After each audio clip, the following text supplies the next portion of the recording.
Subscribe करें study with professional classes को और प्रेस करें bell icon for new updated videos के लिए।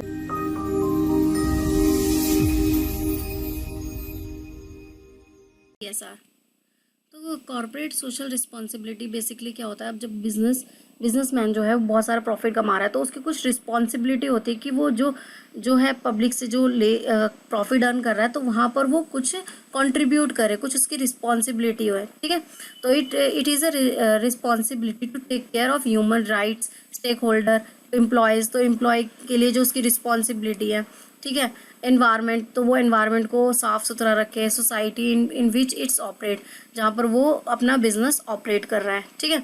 तो CSR कमेटी इज़ कंपलसरी, तो जो है ज़्यादा प्रॉफिट अर्न कर रहे हैं बिजनेसेस तो वहाँ पर कंपलसरी है कि वो एक CSR कमेटी बनाए और वहाँ पर कुछ परसेंट जो है इन्वेस्ट करे CSR के नाम पर। Have to spend 2% of average या net profit on CSR activity given in section 135 first schedule 7 of Companies Act 2013 and Companies CSR rule 2014। तो इस रूल में ये गिवन है कि अगर कंपनी जो है नेटवर्थ उसकी 5 करोड़ है या टर्नओवर उसकी 1000 करोड़ से ऊपर है, नेट प्रॉफिट वो 5 करोड़ से ज़्यादा उसका अर्निंग हो रहा है, तो उसको CSR जो है CSR कमेटी बनानी होगी और उसका कुछ परसेंट इन्वेस्ट करना होगा, ठीक है। क्योंकि जब वो वहाँ से अर्न कर रहा है तो उसकी कुछ रिस्पॉन्सिबिलिटी होती है कि उसने वहाँ से इतना सारा प्रॉफिट अर्न किया है तो वो भी कुछ ना कुछ सोसाइटी को दे, ठीक है। वहाँ की उसकी अच्छाई के लिए वहाँ कुछ ना कुछ काम करे। तो एवरी कंपनी ऑन विच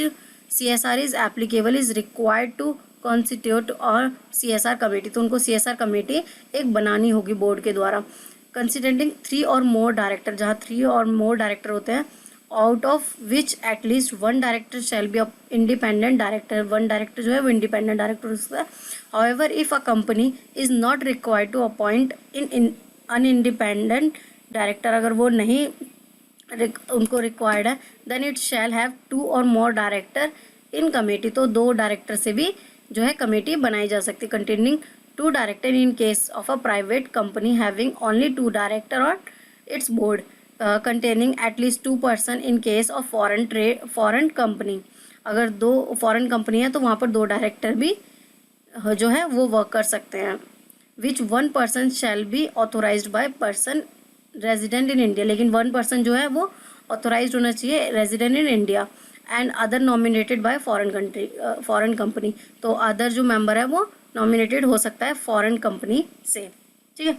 अब सो फ्रेंड्स, अगर वीडियो अच्छी लगी हो तो वीडियो को लाइक करें, चैनल को अभी सब्सक्राइब करें और अपने फ्रेंड्स से शेयर करना ना भूलें। आप हमें Telegram group, Facebook page, Instagram और हमारे ब्लॉगर पे भी फॉलो कर सकते हैं, जिसका लिंक मैं डिस्क्रिप्शन में दे दूँगी।